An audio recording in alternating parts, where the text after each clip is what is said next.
अगस्त 2021 में तालिबान ने काबुल पर कब्जा कर लिया, तो पाकिस्तान के आंतरिक मंत्री शेख रशीद अहमद ने अफगानिस्तान के साथ लगने वाले तोरखम बॉर्डर पर एक विकट्री प्रेस कॉन्फ्रेंस की और तालिबान सरकार को मान्यता देने की बात कही।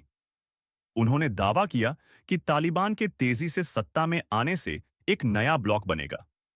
उस समय पाकिस्तान के प्रधानमंत्री इमरान खान ने कहा था कि अफगानिस्तान के लोगों ने गुलामी की जंजीर को तोड़ दिया है।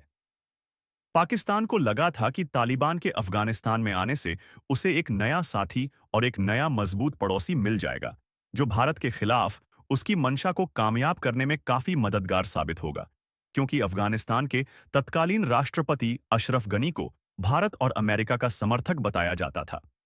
दोस्तों, हमारे चैनल पर नए हैं तो हमारे चैनल को सब्सक्राइब करके बेल आइकन दबा के शेयर करें।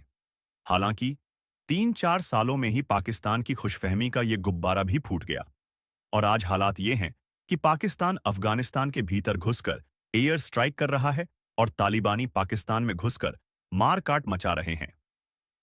इस आपसी संघर्ष की जड़ तक पहुंचने से पहले हमें ये जानना होगा कि पाकिस्तान और तालिबान के बीच के संबंध कितने गहरे थे, और तभी आपके सामने आज की तस्वीर और भी अच्छे से साफ हो पाएगी। पाकिस्तान में तालिबान की पैठ लगभग 20 सालों तक अफगान तालिबान ने सत्ता में आने के लिए लगातार विद्रोह किया, जिसे अफगानिस्तान में 40 से ज्यादा देशों के गठबंधन का सामना करना पड़ा, जिसका नेतृत्व अमेरिका कर रहा था। इस दौरान तालिबान नेताओं और लड़ाकों को अफगानिस्तान की सीमा से लगे इलाकों में पाकिस्तान के भीतर शरण मिल गई। तालिबान नेताओं ने पाकिस्तान के प्रमुख शहरों जैसे क्वेटा, पेशावर और बाद में कराची में भी अपनी मौजूदगी दर्ज की और उनके साथ संबंध बनाए। कई तालिबान नेता और कई लड़ाके पाकिस्तानी इस्लामिक धार्मिक स्कूलों से ही पढ़े हैं, जिनमें दारुल उलूम हक्कानिया भी शामिल है, जहां कथित तौर पर तालिबान आंदोलन के जनक मुल्ला मोहम्मद उमर ने पढ़ाई की थी। पाकिस्तान में तालिबान को पाकिस्तानी समाज के सभी वर्गों में आपसी संबंधों को बढ़ावा देने वाला एक इकोसिस्टम मिला, जिसकी मदद से गुट को फिर से तैयार करने का मौका मिला। इसी की मदद से 2003 के आसपास एक शुरू हुआ। ऐसा माना जाता है कि अगर पाकिस्तान की मदद न मिलती तो तालिबान फिर से खड़ा नहीं हो पाता। तालिबान की अफगानिस्तान में वापसी अफगानिस्तान का पाकिस्तान के साथ एक जटिल इतिहास रहा है। 2021 में पाकिस्तान ने काबुल में तालिबान की जीत पर खुशी मनाई और उम्मीद जताई कि उसे एक अच्छा सहयोगी मिल गया। हालांकि तालिबान सरकार पाकिस्तान की उम्मीदों पर खरी नहीं उतर पा रही है।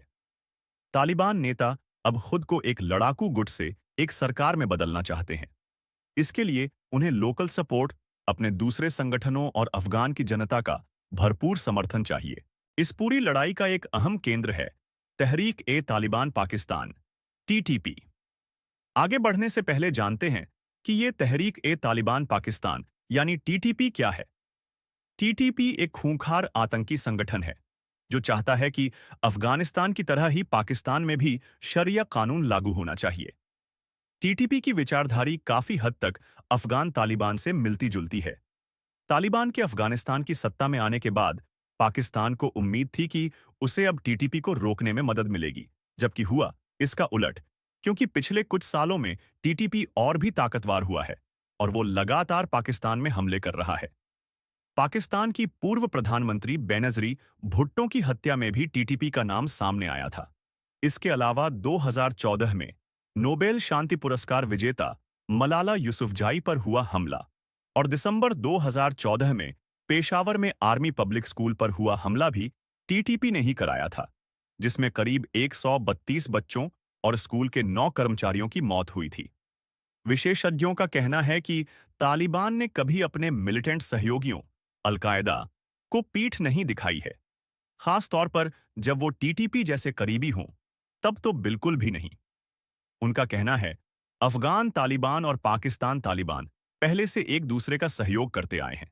पाकिस्तान ये भी चाहता है कि काबुल के साथ उसके संबंध अच्छे हों, लेकिन ये हमले भी मजबूरी बन जाते हैं, क्योंकि तालिबान सरकार पाकिस्तान तालिबान के खिलाफ कदम नहीं उठा रही है। एक तरह से ये कहना गलत नहीं है कि पाकिस्तान की अफगानिस्तान नीति नाकाम हो गई। सीमा विवाद भी एक बड़ा कारण पाकिस्तान और अफगानिस्तान के बीच चल रही इस लड़ाई में एक बड़ा कारण सीमा विवाद भी है। दोनों देशों के बीच के इंटरनेशनल बॉर्डर को ड्यूरंड लाइन कहा जाता है, जो करीब 2640 किलोमीटर लंबी है। इस सीमा को अफगानिस्तान नहीं मानता है। ड्यूरंड लाइन को इंटरनेशनल लेवल पर दोनों देशों के बीच की सीमा के रूप में मान्यता हासिल है। पाकिस्तान ने इस पर लगभग पूरी तरह से फेंसिंग की हुई है।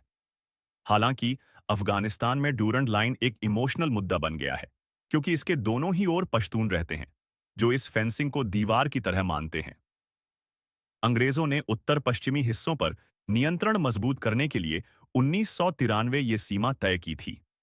ये समझौता काबुल में ब्रिटिश इंडिया के तत्कालीन विदेश सचिव सर मॉर्टिमर ड्यूरंड और अमीर अब्दुल रहमान खान के बीच हुआ था,